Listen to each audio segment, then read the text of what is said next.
My friends, I come before you today with a weight upon my spirit, a burden that I cannot shake. I've spent countless hours in prayer, seeking understanding about the times in which we live. What I'm about to share isn't meant to frighten, but to awaken. God said, prepare for final plan. Throughout human history, heaven has never acted without first sending warning.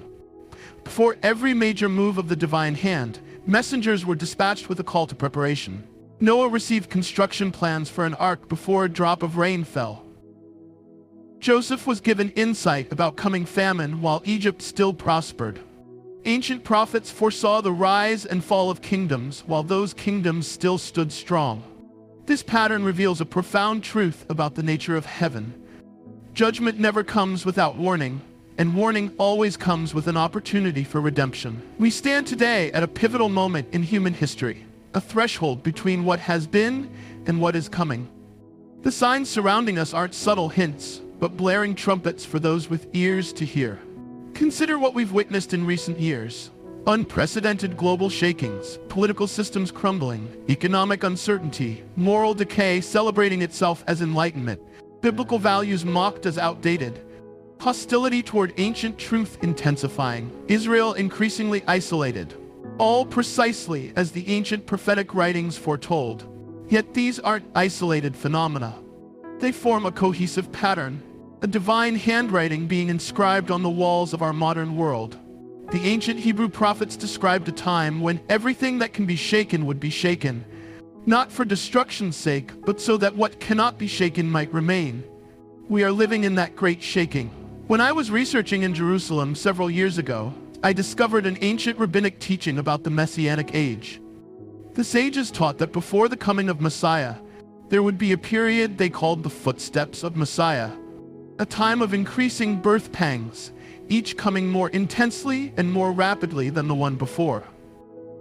These birth pangs would serve multiple purposes: judgment upon what opposes heaven's purposes, refinement for those aligned with heaven's heart, and awakening for those slumbering in spiritual complacency.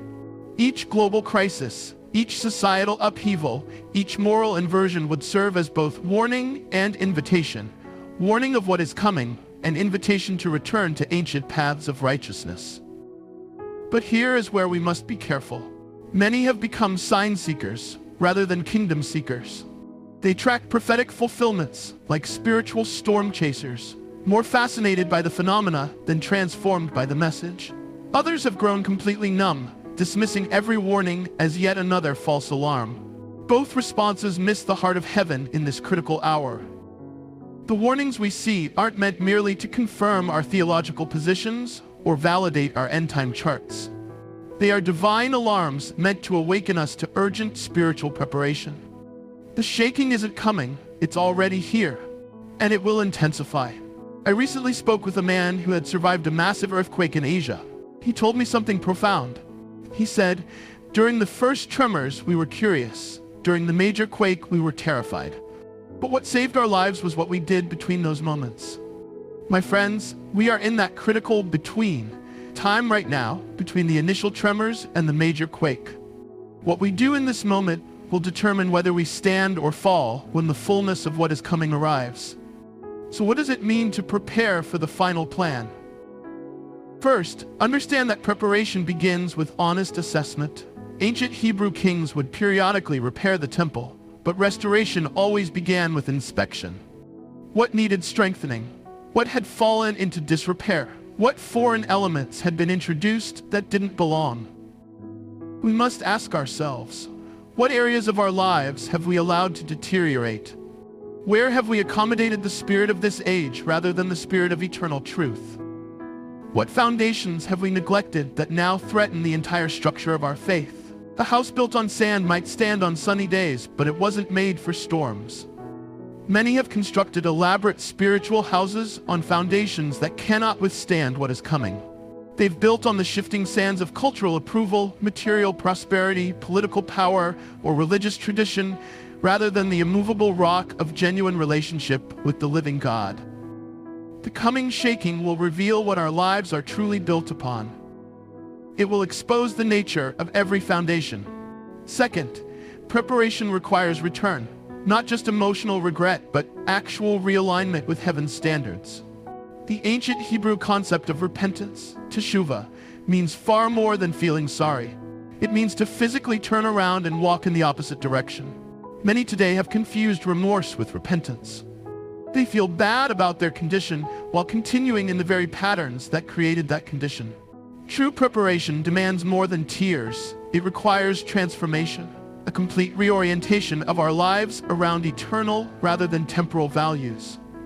Third, preparation involves separation, a willingness to stand apart from the masses when the masses abandon truth.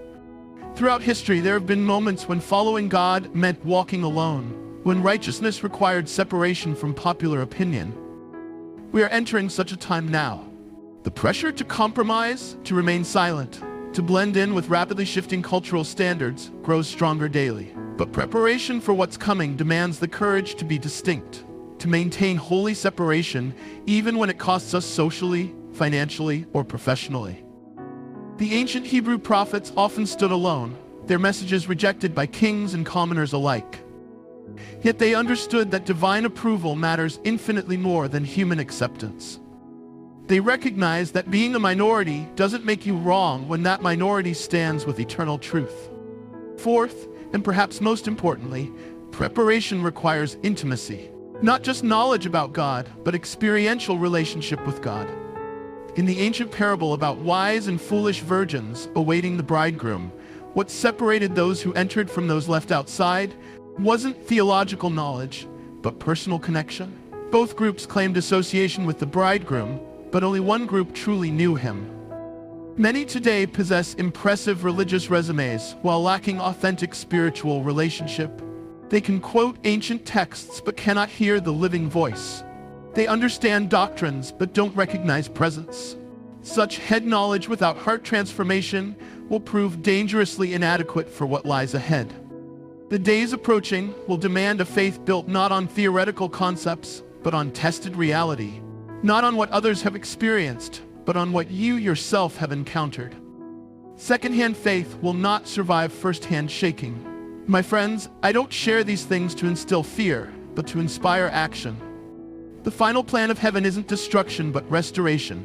Not abandonment, but fulfillment. Yet that plan includes purification, separation of wheat from chaff, gold from dross, authentic from counterfeit. Consider this: the same fire that consumes chaff purifies gold. The nature of the object, not the nature of the fire, determines whether it destroys or refines. The same pressures collapsing some will be strengthening others. The same circumstances breaking some will be building others. The difference lies not in the external conditions, but in internal preparation. I believe with every fiber of my being that we stand on the precipice of the greatest spiritual awakening in human history. But it will come through unprecedented shaking. Many who have slumbered in complacency will be awakened by crisis. Many who have wandered in compromise will be restored through calamity.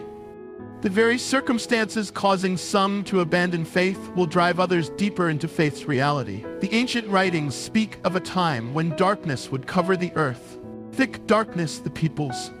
Yet, in that very moment, heaven's glory would rise upon those who had prepared themselves as vessels of light. The contrast between light and darkness would become stark, unmistakable, with no comfortable middle ground remaining. That polarization is happening now.